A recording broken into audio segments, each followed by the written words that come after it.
At Thanksgiving, my mother tapped her wine glass the way she always did when she wanted the room to stop breathing and turn toward Lily. That trademark smile lifted her whole face, the one she used whenever her goal was to spotlight my sister.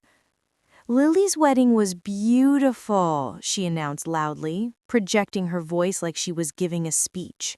So, Kat, when's yours? A few people chuckled politely, the kind of laugh people give when they're waiting for someone else to react. My father kept slicing the turkey like it was a defibrillator, and the meal depended on him moving as fast as possible. Lily didn't look up. She just watched me from behind her lashes, still cautious, still measuring the room. I placed my fork down, slow and deliberate. I already had mine, I said. You got the invitations. The room dropped into a silence so sharp it felt like glass cracking. Dad whispered, barely audible, "We never got them." That was the moment I reached into my bag, and everything they had buried beneath polished family photos and curated perfection finally started unraveling. Growing up, I learned quickly that my family didn't just love symmetry, they worshipped it. Perfect pictures, perfect milestones, perfect narratives they could show off to distant cousins and coworkers. And in every one of those polished stories, Lily stood in the center like a spotlight magnet. I never resented her as a kid, I just assumed that's how families worked. One child dazzled, the other held the stage lights steady. By the time we reached our teens, it wasn't a pattern anymore. It was a structure, a blueprint. My mother sculpted Lily's life like it was an art installation. Dance lessons, cheerleading tryouts, school events curated like seasonal collections. The hallway walls were lined with her trophies, ribbons, professional photos. Whenever I had something worth sharing, science fair medals, test scores, my first college acceptance, my mother would give me a soft smile and say, "Can we take the picture later? The lighting's not right. Lily needs a few shots for her portfolio." I didn't disrupt the system. I adapted to it. I got skilled at reading the room, at anticipating what would keep peace, at shrinking myself just enough to stay out of the way. I became the quiet one, the observer, the helper, the afterthought. But moving to Seattle changed everything. It wasn't rebellion, it was oxygen. 3 hours away felt like a lifetime of difference. I built a life, brick by brick. A small apartment with tall windows, morning coffee steaming on the counter, research notes scattered everywhere. My job analyzing waterways and environmental data wasn't glamorous, but it mattered. It made sense to me. It felt like work with a heartbeat. And then there was Ethan. He saw me in ways my family never even attempted to. He paid attention. He remembered things. His family didn't treat me like a prop or a placeholder. Helen hugged me like she meant it, not like she was running through a greeting checklist. She asked about my research. She remembered details. Robert did too. They weren't flawless people, but they were present in ways I had never experienced. So when Ethan proposed on a fog-damp morning by the water, there wasn't even a flicker of hesitation in me. We didn't want a performance. We chose a tiny coastal chapel, invited only the people who actually knew us, kept everything simple, real, honest. The only thing I quietly hoped, stubbornly hoped, was that my parents and Lily would attend. Just once, I wanted them to choose me. I designed the invitations myself, printed them early, mailed them with signature required because I knew how things vanished in that house. I checked the addresses 3 times. I refreshed tracking updates like it was a ritual. When every single one showed as delivered, I finally let myself relax. And then the silence arrived. Not just absence, not just busyness. Silence with weight. Silence with intention. No calls, no texts, not even a lazy congratulations on the group chat. The wedding came and went without a single acknowledgement from them. I'd told myself excuses. Maybe the mail got mixed up, maybe they were planning a surprise, maybe they were waiting for the right moment. But deep down, a colder truth started forming, slow and corrosive. Someone didn't want those invitations seen. And I didn't know how right I was until that Thanksgiving night. The silence after the wedding didn't stay still. It expanded, like a slow leak seeping through drywall.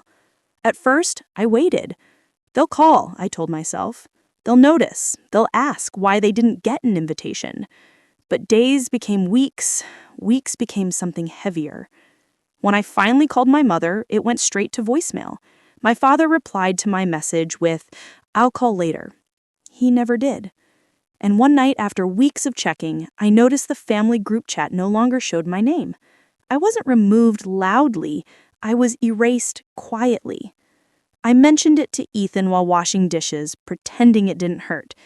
"Maybe it glitched," I said, though my voice faltered. Ethan dried his hands and said gently, "Kat, did they ever respond to the invitations at all?" I shook my head. Not once. He didn't accuse them. He didn't pressure me. He simply said, "Let's check the logs." He helped me navigate email activity I didn't even know existed. And there it was, one invitation email, opened, deleted, permanently erased. The timestamp was clear as day. Not a mistake, not an accident. Someone deliberately made sure no one saw anything I sent. The worst part, I already knew who. I could picture Lily in the kitchen of our old home, sorting through mail with that air of authority my parents gave her. She managed Mom's appointments, helped Dad with bills, decided which calls were worth answering. If something entered that house, it crossed Lily's hands first. The more I thought, the more the puzzle pieces aligned.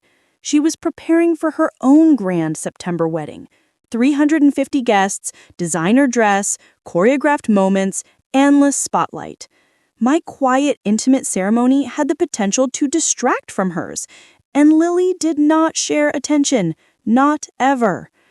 But I needed proof, so I pulled up the tracking receipts, 4 signature-required envelopes, 4 records, and on one, clear as day, Lily's handwriting, her signature curling exactly like I remembered. She didn't forget. She didn't lose them. She intercepted them. She made sure nobody in that house ever knew my wedding existed. Ethan touched my arm softly. "Kat, what do you want to do?" I didn't know. Anger would have been easy. Fury would have made sense. But what I felt was something older and deeper. An old bruise being pressed again. What do you do when the people you love refuse to see you? Thanksgiving approached. I almost stayed home. I almost let them keep rewriting the narrative, but pretending was the foundation of this whole mess. So I went, and I carried the truth with me. Thanksgiving always looked immaculate.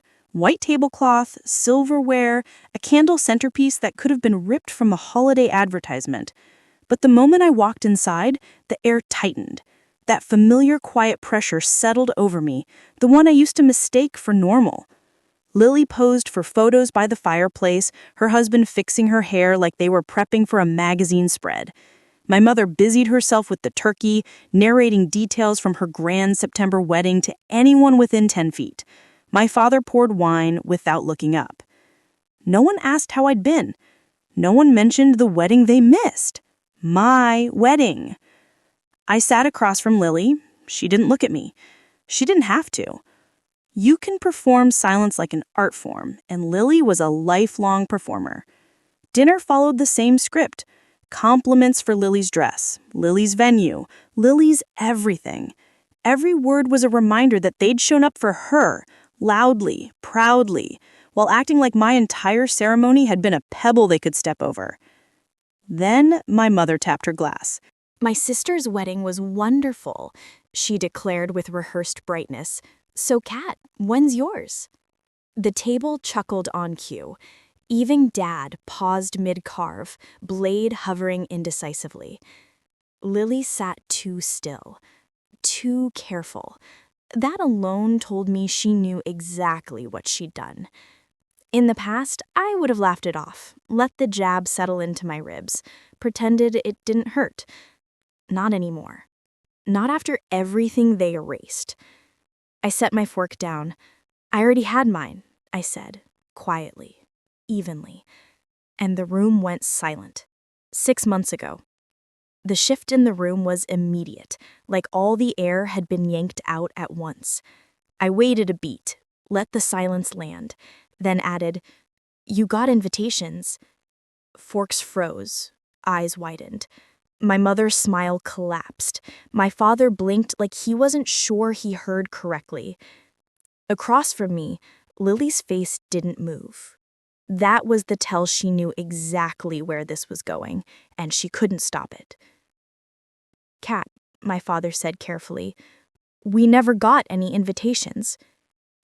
There it was, the lie, the familiar deflection, the story they'd rehearsed without even knowing they were rehearsing it. I felt something inside me settle. Not anger, not revenge, clarity. "I figured you'd say that," I replied softly. I reached into my bag, not rushing, not dramatic, and placed my phone on the table. The screen glowed, reflecting in the stemware, the candlelight catching its edges like a blade. Every pair of eyes locked onto it. This was the line I'd never crossed before, the boundary I'd never drawn, the moment I stopped allowing myself to be rewritten. And as I tapped the screen to open the receipts, the truth rose in my chest like a tide ready to break. The moment my thumb touched the screen, the room shifted. It wasn't loud. It wasn't chaotic. It was quiet in the way storms get quiet right before they level a coastline. The receipts opened in a neat little list. 4 deliveries, 4 signatures, all marked received. I zoomed into the first one and rotated the phone so the entire table could see. The looping, confident signature at the bottom was unmistakable. Lily. My mother gasped softly, her hand flying to her mouth. My father leaned forward like he needed to see the truth up close or it wouldn't count. Ryan stiffened in his chair, his eyes darting from the screen to his wife like someone had suddenly spoken a language he didn't know she understood. Lily didn't move. Her face didn't even twitch. I could feel my pulse in my fingertips, but my voice came out calm too. Calm. "These were delivered April 23rd, I said. All 4 invitations signed for by Lily. Dead silence again. But this time, it wasn't surprise. It was exposure. "Kat," my father whispered, this must be a mistake." "It's not," I said, swiping to the next screenshot. "This is the tracking log from the Postal Service. Priority mail, signature required, all confirmed, all delivered." I paused, then added quietly, "and all intercepted." My mother shook her head. No, that makes no sense. Lily would never." "Oh, stop," I said gently. Not harsh, just done. "You keep saying what Lily wouldn't do, but you never look at what she actually does." That landed. My mother froze. Ryan finally spoke, his voice low. "Lily, did you sign for these?" Lily blinked, not slow, not thoughtful, but mechanical, like she was trying to reboot her expression. "I don't remember. Maybe sometimes I grabbed the mail, but I didn't see any invitations." I stayed quiet. I'd learned a long time ago that silence is sometimes louder than any accusation, so I let it sit. My father, staring hard at Lily, now said, "You didn't see 4 packages from your sister around the time you knew she was engaged? It's not my job to track everyone's mail." Lily snapped back, the first crack in her composure, sharp enough to cut. It was the wrong move. My mother reached toward her. "Sweetheart, no," I said, my voice still calm. "Let her talk. She's been talking for years." Lily glared at me. "What's that supposed to mean?" I didn't answer the question. I swiped to the last screenshot, the email log Ethan helped me access. This is the activity log for the family email account. The wedding announcement email I sent in April was opened from this house, then deleted immediately. My father's jaw tightened. Who has access to that account? Everyone at the table knew the answer. Everyone always knew the answer. Lily finally broke. I didn't delete anything, she said, too fast. I tilted my head. Then why does it show your device ID? Her mouth opened, closed, opened again. Maybe I clicked it by accident. I don't know. Why are you attacking me? I'm not attacking you, I said. I'm showing you what you did. My mother exhaled harshly. Why would Lily ever hide your invitations? Why would she sabotage your wedding? That's ridiculous. There it was, the sentence she'd been polishing my entire life, the defense she used for every bruise Lily ever left me. Why? I repeated. Because my wedding happened in June. Hers was in September. I turned to Lily. Because you didn't want anyone talking about mine before yours. Lily flinched like I slapped her with the truth she'd been trying to outrun. That's insane, Lily hissed. You always twist things to make me look bad. No, I said, voice steady. You did that yourself. Ryan's chair scraped the floor as he stood. Lily, is this true? She stared down at her napkin, her breath shaking. Everyone always thinks Kat is so innocent. She never needs anything. She never wants anything. She ruins nothing for anyone. She just exists and makes everyone feel... What? I asked softly. Makes everyone feel... what? She shot to her feet. Feel guilty. Feel small. Feel like she doesn't even have to try. Ah, there it was. The real confession. Not about the invitations, but about every year before them. I leaned back slightly. So you hid my wedding because what? Because it was quiet? Because it didn't compete with your 6-tier cake and rented string quartet? That's not, she gasped, but the truth was already hanging in the air like smoke. Kat, my father said, desperately. We didn't know. If we'd known, we would have... You would have come, I finished for him. After years of missing every milestone, after forgetting every birthday, after making sure Lily's needs always came first. He closed his eyes. My mother's face twisted. You can't put all that on us. We did our best. No, I said. You did your best for Lily. For me, you did the bare minimum and called it fairness. Lily sat down abruptly, her shoulders collapsing. Even she couldn't defend that. The weight of decades pressed into my chest, not as grief anymore, but as clarity. I looked at each of them, the people I had begged silently for years to see me, and I finally told the truth. I didn't lose my family tonight. I just stopped pretending I had one. My mother gasped. Kat, you don't dare talk like that. Why? I said. Because it threatens the story you built? The one where Lily is perfect, Dad is neutral, you are the peacemaker, and I'm the problem? No one said you're the problem, Dad, whispered. You didn't need to say it, I replied. You showed it over and over. Ryan sank back into his chair as if watching the pieces of his marriage rearrange themselves into a shape he didn't recognize. Lily whispered, Kat, please. That single word, please, carried years of fear, guilt, and the sudden realization that her control was gone. I stood slowly, pushing my chair back with a soft scrape. I'm done begging for a place at this table, I said. I'm done asking you to show up for me. I'm done pretending Lily's choices don't hurt me.